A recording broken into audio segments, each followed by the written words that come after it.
one bliss. Someone flicks me a bad body. Say, oh, it's another one. It's another one, yeah. It's a full strand, yeah. Oh, it's another one. It's another one, yeah.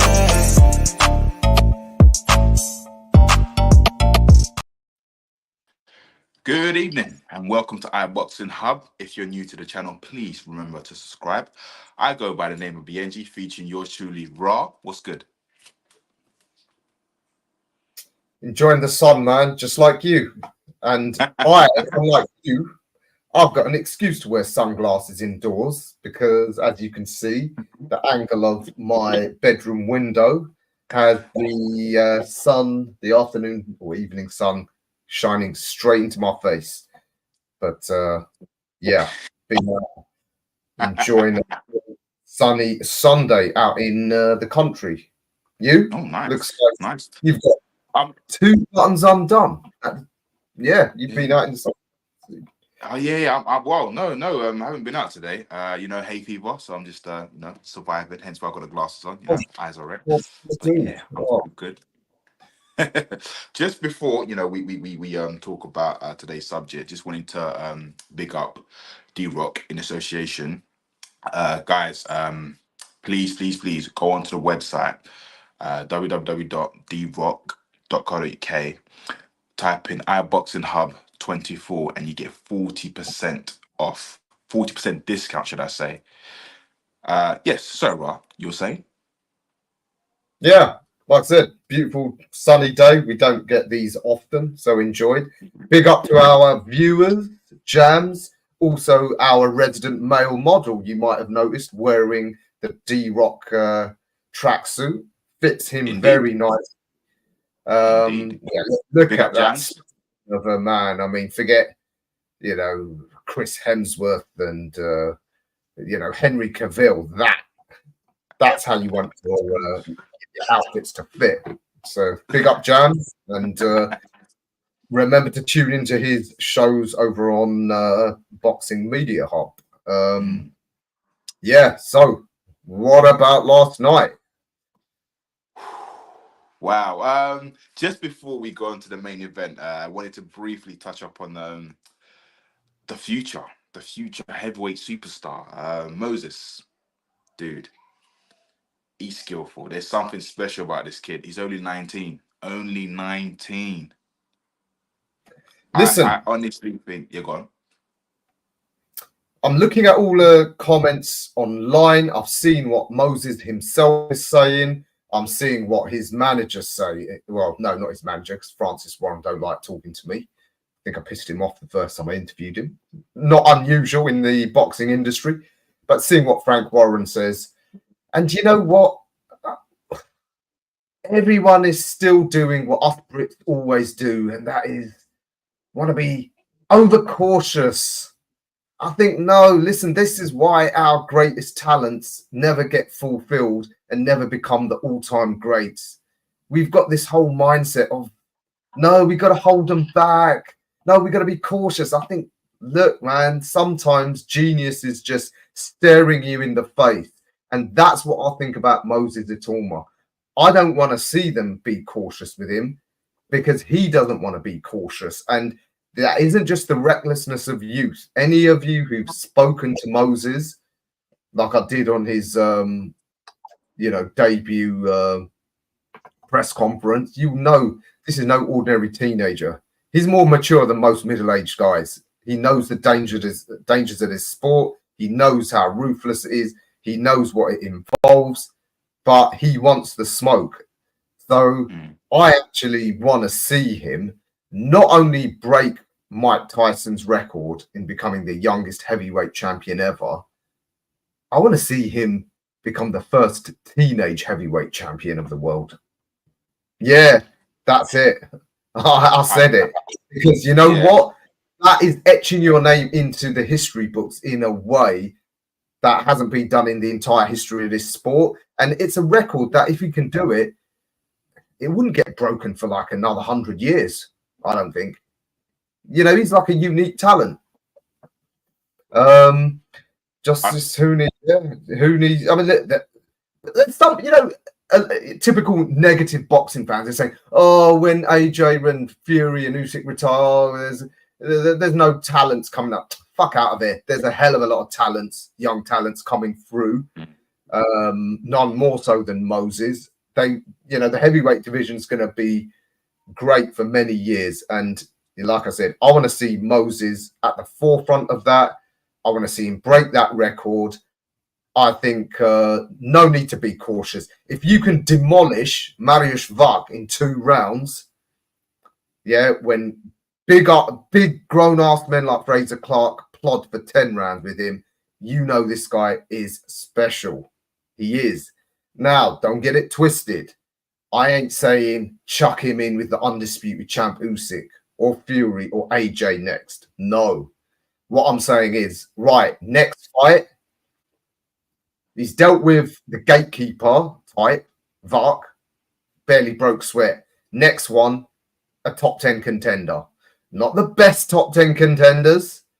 They're not your Zhangs or, Parkers. But you look at the rankings of these governing bodies, there's some duff contenders in there. Yeah. And Moses would demolish some of them. So I think next step, get him in with them. Then he'll be in the top 10. Then you can start talking about he could be in position to challenge for a world title. And then we see after December 21st where the politics lie.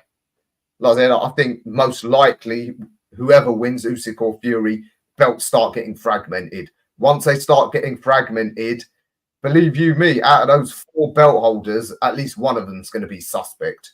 Most likely, it will be Manuel Char, because a WBA regular champion, as he is, whatever that means, it will get elevated to full champion. And guys like him, Moses would demolish, as easily as he worked out Vark on Saturday night. So, yeah, that's my rant about Moses. I don't want to. He's one talent. I don't want to see none of this. Hold it back. Hold the reins in. Nah, sometimes you got an attack dog. You let him off the leash. So, what? I totally agree with you. 100%. I totally agree with you. I think they're being smart, because at the end of the day, he's in the long term, he's going to be a big investment for Queensberry. So I personally think he should challenge for the British title. I think he's on that level. I think British level, then European, and then throw him at the world levels, because I just think look, he's 19, he's still learning on the game. But what he done yesterday, nobody's ever done that to Whack in 2 rounds, and he not. Do you know what I mean? It's incredible. So I say, how I see things, if he can fight on the 21st of December on that undercard, and then hopefully in towards end of 2025, depending on how things go, he can potentially get a world title shot. By then, he's going to probably be 2021, but because the worst thing is throwing him at the deep end and then him getting brutally beaten up. Do you know what I mean? It could that could affect the young man psychologically, but that's why I'm saying it would depend on where the politics are, because the deep end is those 4 or 5 guys at the top. But like I said, I don't think when the belts get fragmented that those 4 best and most dangerous fighters will have the belts. There'll be someone suspect who picks up a belt just by the way the politics works. So let's see. Like I said, let's see where the politics lie. I mean, I know people say go through the levels, but you know what? As he himself says, a lot of these British rivals, they don't want to fight him because they don't want the indignity of losing to someone barely out of childhood. Even though, as I said, physically and mentally, he's not a child. Yeah, he himself said at the age of about 14, he felt like an adult. Yeah, he could probably just tell that he's bigger and more mature than all his peers. So he's like Mike Tyson in that sense, in that he did mature very quickly. Boys that became men very quickly. It happens. But So how do you see it going? If he was to fight Fraser Clark, do you think Moses will beat him? yeah, yes, I have no hesitation in saying that. It's just way, way faster. Yes, Fraser has more maturity and know-how, but I just think he will never have seen speed or power combined in a heavyweight like Moses has got. Unless Moses has a suspect chin and he happens to catch him. But again, it's the sort of thing that I think if he had, he'd already know about it from the sparring. Because remember, he's been sparring with top level heavyweights since he was 15. I mean, that just normally that just never happens. Yeah. So I think again, like I said, his maturity, he knows himself what he can handle more than like an average youth can. And it's because he's been in there with top level mature men since he was a schoolboy. So yeah, I'd say throw him in with Dave Allen. Throw him with Dave Allen. After that, Dave Allen's a step back from Vark, isn't he? But didn't he go to distance with Clark? Didn't he go to distance with Clark? Dave Allen, didn't he go to distance with Clark?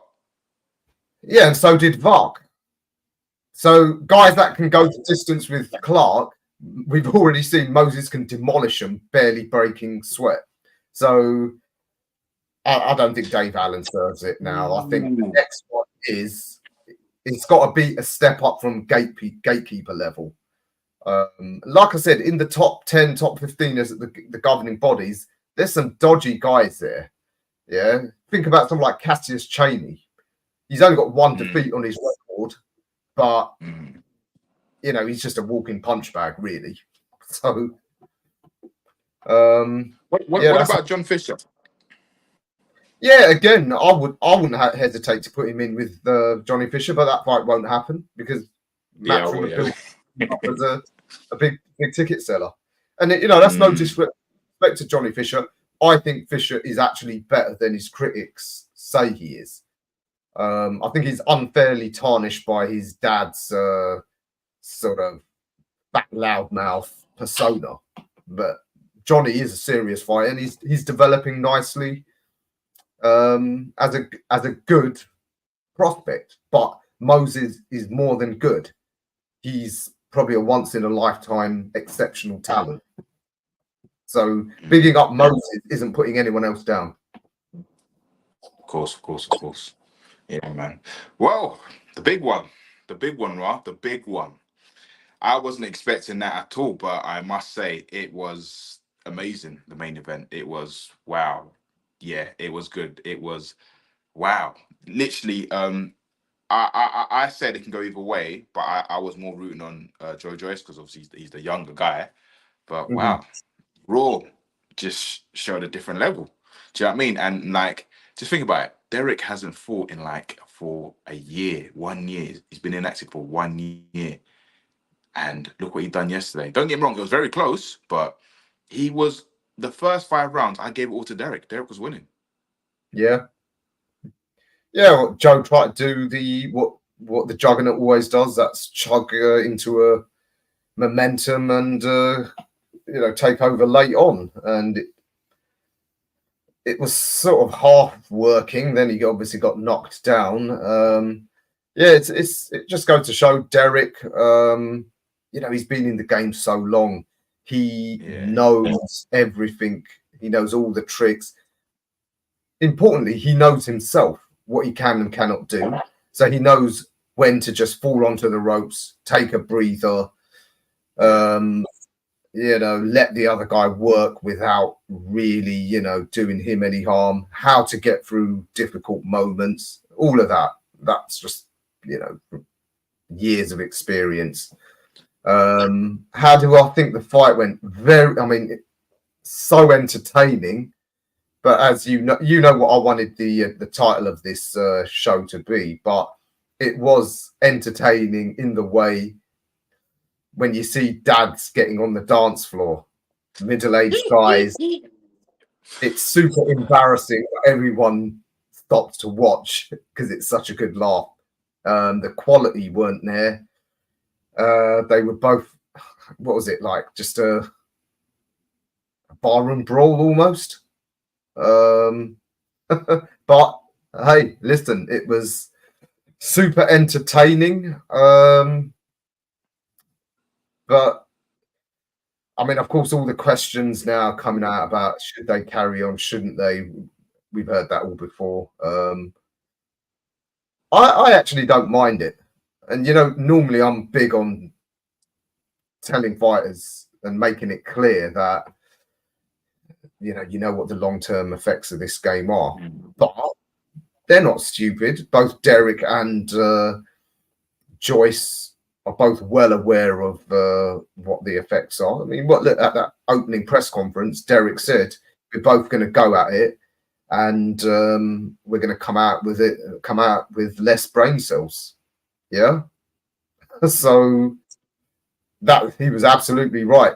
Make no mistake, their brain tissue has been reduced significantly after that. But they're grown men. They know what they're doing if they want to carry on. I think as from a fan's point of view, the only thing we could do is try and encourage appropriate level fights. Yeah, so one thing's for sure, you shouldn't be encouraging Frank Warren to put Derek in with Moses Itoma, for example. Yeah, let's not do that. So, yeah, I mean, Jans, for example, big up Jans saying Joyce is finished, in my opinion. I'm not a believer in that necessarily, you know, because he was able to do what he's always done. That is take a few shots and keep throwing his own punches. Now, is he finished in terms of world title aspirations? Probably, but at this point, maybe he thinks, well, if I can get onto some of these Saudi cards, get a last couple of big paydays before I pack it in, why not? I still think there's interesting fights out there for him. Nowhere near, you know, any of the titles, but there's interesting fights that I think fans would enjoy and would pay to watch. I mean, you know, with Joyce, obviously I understand he's lost the fight. I think then the next person that he should challenge is Tony Yoka. Yeah, as we discussed on the last show, yeah, fallen Olympians. Neither of them have gone on to the heights you'd expect Olympic medalists to, and both serious question marks as to where they are. That was a controversial result in the Olympics back in 2016. So yeah, I think that'd be a good fight. Get Hrgovic in the mix, the other medalist from 2016, who's also fallen short. Hrgovic, well, I don't know what's going on, but last I remember was that he said if he loses to Triple D, he retires. But I haven't heard anything. But it'll be interesting. It'll be interesting just to see maybe Hrgovic and Derek Chisora. The two opponents that I would like to see Derek fight, you know, because he says he's got 2 fights left. It's either Dylan White trilogy. That's if the fans want to see it. Yeah, and the man who beat Joe Joyce twice, Zhang. Yeah, that's an idea. I personally would, for Derek's sake, shy away from the Zhang fight, because one thing we see now, what's evident is from last night, it's evident how hard Zhang hits, because you got to remember Derek was hitting Joe at will all night, and it weren't until that 9th round that he dropped him. But Joyce got up and wasn't really in trouble, was he? Whereas the Zhang fight, that right hook toppled him almost. Well, yeah, was it for the full count? I think it was. He failed to beat the count. So talk of Joyce's punch resisting having gone, based on last night, it hasn't. I think it's just a case of someone who hits as hard as Zhang can take him out, but with the exception of Wilder, who else does hit as hard as Zhang? Maybe AJ.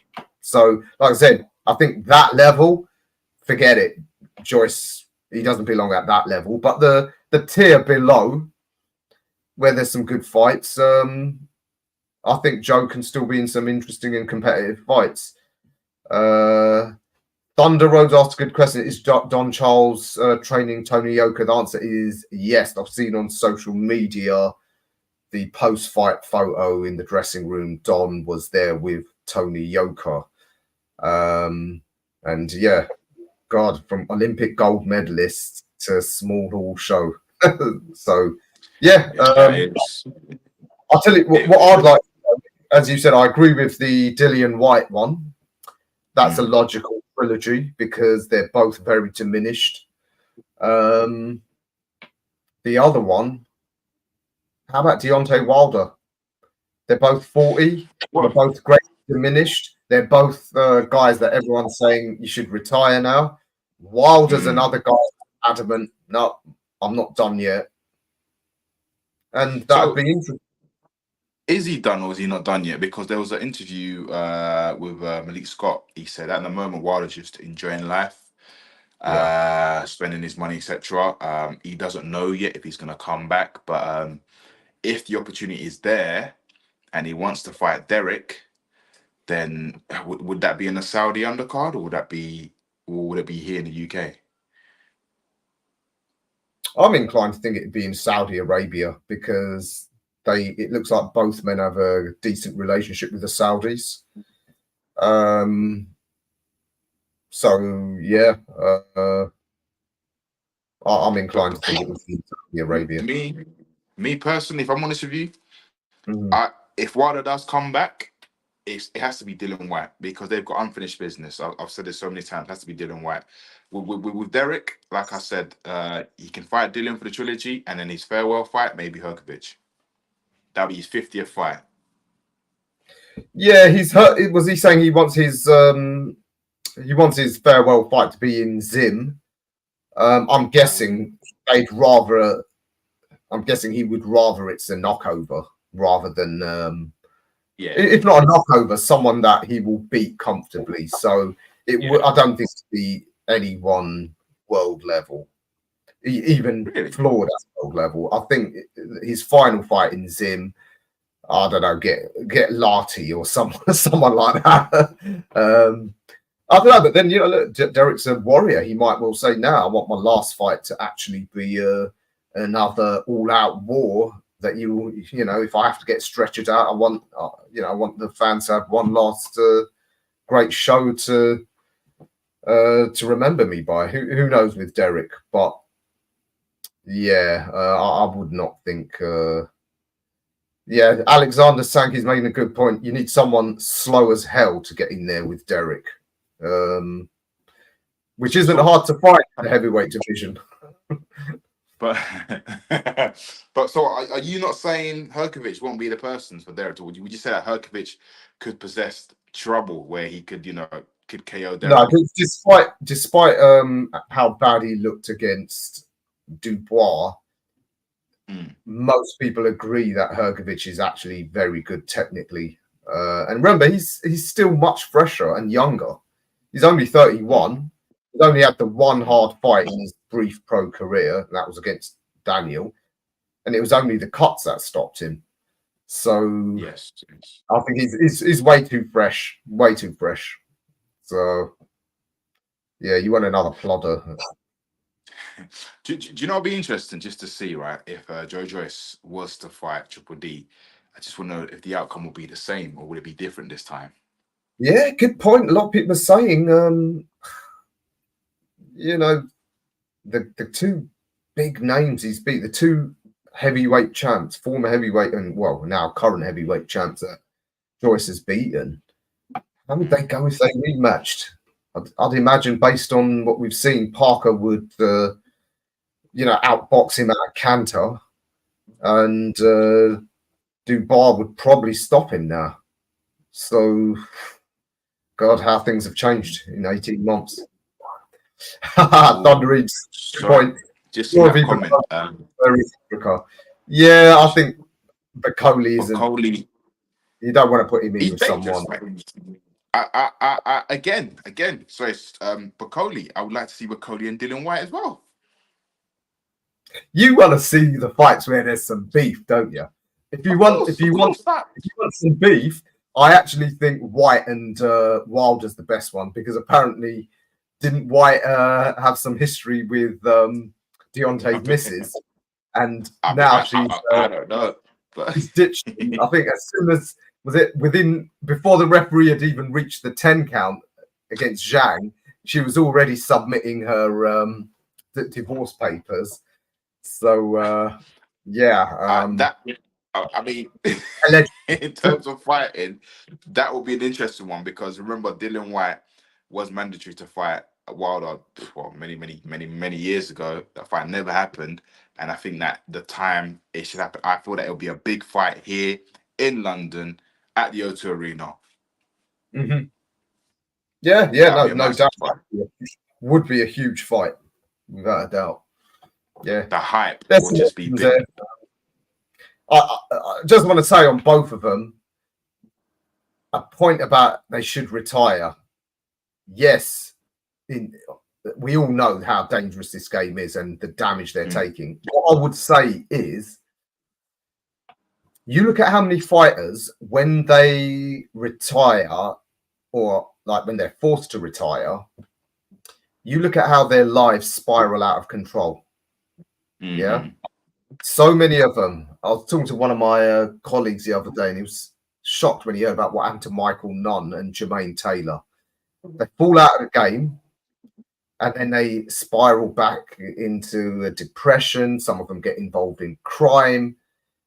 Some people will say, well, Joe Joyce is a nice guy, that wouldn't happen to him. Look, Frank Bruno was a nice guy. When he was forced to retire, look what happened to him. He ended up becoming a danger to himself and the people around him. So the psychological effects of these fighters having to quit the game when they're not satisfied that they've had enough, that can be as dangerous to them as the brain damage they're getting. So it's almost a case of, with some of them, it's a case of, do you suffer mental health problems now or 20 years from now? So I don't think necessarily forcing guys out of the game before they're ready to leave it behind is necessarily always the best thing. But anyway, we'll leave that there. Both men will do what they want, and as fans, I guess we'll decide if we're going to tune in or not. Yeah, that's interesting, because obviously Derek, at the moment he's not chasing the gold, he's chasing the money, and he's getting the millions now. But I don't know. I suppose if he's got the right support, the right network, then they could potentially help him after retirement. Do you know what I mean? But again, it's easier said than done, because like you said, when they're retired, they've got nothing to do, they end up getting into madness. But, hey. Oh, moving on to Clarissa Shield, the Gwoat. Did you see what she done to her opponent yesterday? Love it. I'm one of the few people that like Clarissa. So now we know why she was feather-fisted all that time. She just needed, her power comes from that. She's got that thick booty now. Yeah. She was, that's where it comes from, the punching power. Impressive stuff. I mean, to jump up in weight, showing punching power. Listen, I get it. Everyone says the competition level ain't there for women at the higher weights. So look, it is what it is. You know what? In front of you. At this rate, I think she's untouchable. And this may sound silly here, but I would love to see her fight Jake Paul. No way. Come on, man. You on some next level? What, in a real fight or some sort of spar freak show? No, not a real fight, because it's unfair, but a spar session. Jake Paul and Clarissa Shields. Let's have it. Well, Jake's now a pro, remember? So Allegedly, but look, he's a pro that's been fighting MMA fighters, and when he fought a novice pro, Tommy Fury, beat him. Do you know what I mean? Now he wants to fight Mike, a retired boxer. Well, I don't know if that's gonna. Is it still going ahead? I got told Mike still ain't ready yet. Well, he ain't mentally or physically fit yet. But again, it's just like I would respect Jake if he fought a legitimate top 20, yeah, ranked top 20 boxer. Then that's where I'd be like, yeah, he's earned my respect. Because at the moment, he's fighting people that he knows he's going to beat 100%. So if anything, yes, he's bringing eyes to the sport, but at the same time, he's robbing the public.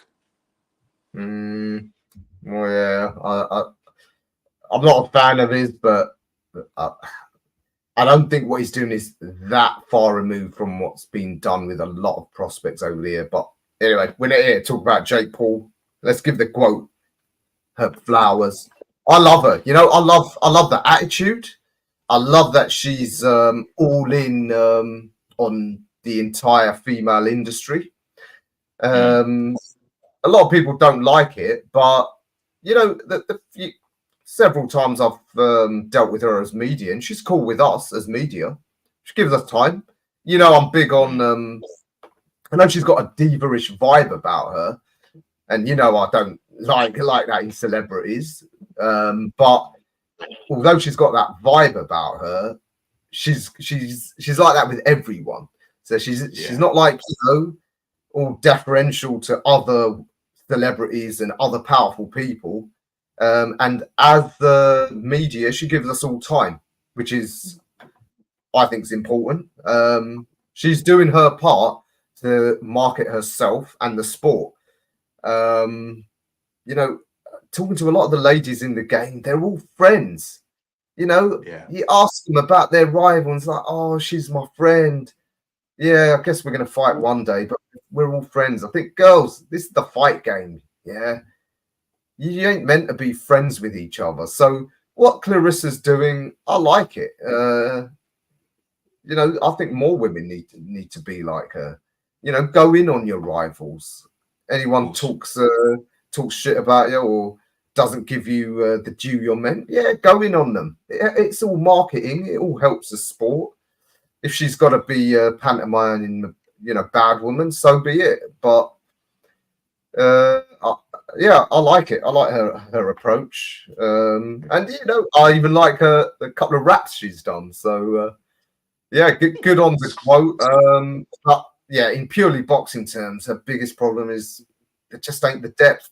I think her manager actually said when I saw her in Cardiff at the press conference that effectively women's heavyweights effectively starts from 160 pounds because there's over 160 pounds. There's hardly anyone there. So yeah, I guess it was inevitable she'd be end up as the women's heavyweight champ. I just see a comment that they said Clarissa Shields can compete in WWE. But no, I mean, look, like I said, Clarissa is untouchable. You know, she's proved herself so many times. I mean, she's supposed to be having a rematch with Savannah Marshall. I don't know if it's going to be in PFL or boxing, but in boxing, the outcome will be the same again. It will be the same again. Clarissa Shields will beat her. She will. I mean, even Franchon Cruz Dezern. Yeah, she's already beaten her quite comprehensively on their pro debut. So yeah, I don't know what's left for her in this game, and she's only 29 or 25. Was it 25? She called herself. Which again, good on her. She's got a bit of wit about her as well. Yeah, what's she going to do at 29? I can see her potentially retiring when she's 30. Then she's done it all. She's got nothing else to prove. She's literally done it all. You know, she's got nothing else to prove. You know, but big up the Gwoat. Big up. Listen, I'm sure maybe coming out the the Olympics, some of these other upcomers might be able to give her some work in a bit of time. Maybe she'll have to do a Mayweather, sort of just go into recess, wait a year for one of the girls coming out the amateurs to get onto the scene as a pro, and then take them on. I think that with boxers, they like to be kept active in it. I mean, her waiting for someone is just not really doing her any justice for her career. But we shall see. If anything, if somebody comes through the Olympics and has three fights and then calls out closure shows, then hey, it could be a potential fight. But look, she's at this generation, like she's achieved a lot. She's definitely going far. If anything, is it safe to say she's a Hall of Famer? Well, future Hall of Famer. Yeah, she's a shoe-in already from what she's done. She undisputed in 3 weight classes. Or is it 2? No, two. Just 2. Yes. 2. Yeah, I remember. Yeah, you're right. I did ask her, what wouldn't you go for the super middleweight, and she said because she's mates with Franchon, go for that. Yeah, as Jams has pointed out, they're good mates. So yeah, she's at a dead end. It's unfortunate. She's like a female version of Floyd Mayweather. Well, not exactly Floyd, but in terms of her accomplishment, and also she hasn't lost. She's still got her O. So, yeah. All right, then, Rah. Look, thank you again. Thank you for your time. Thank you for stepping in, guys. We're back here again. I believe tomorrow, which is Monday, we have the Green Diamond show. Tuesday, we have it's all there. So Tuesday, I can't even see. Tuesday. Let's stay weighed in. That's it. Stay weighed in. Wednesday. We know what again involves. Abbas is going to have to be put in his place by our boy Ray about Canelo's latest defense. Let's hope Tre. By the way, everyone wish Tre a speedy recovery. That's what I'm covering for him today again. Wednesday, hopefully he'll be back with you, and of course me and Rico hopefully on Thursday. Probably looking ahead to the weekend. Next weekend's a big one. We've got the big show up in Barnsley, which I plan on visiting. Always love a visit to those derelict dive towns. And of course, the big one. Los Angeles. That for me is the best card of the year so far. So yeah, look out for the shows this week. And again, got to plug myself. Look out this week for my interviews on Punchout Boxing with boxing legend Tim Witherspoon. Yeah, Tim Witherspoon, champion, 2 times heavyweight champion from the 1980s. Older fans, you'll remember him, I hope. He sat down with me for an hour. So look out for that if you could. Chris, you want to yes, us out? Yes. So thank you for tuning in, guys. Keep supporting. Have a lovely, productive week, and we shall see you next week. Peace and love. It's another bang. All the Muslim calls now, whichever get up. I start my cards with a sweet one, please.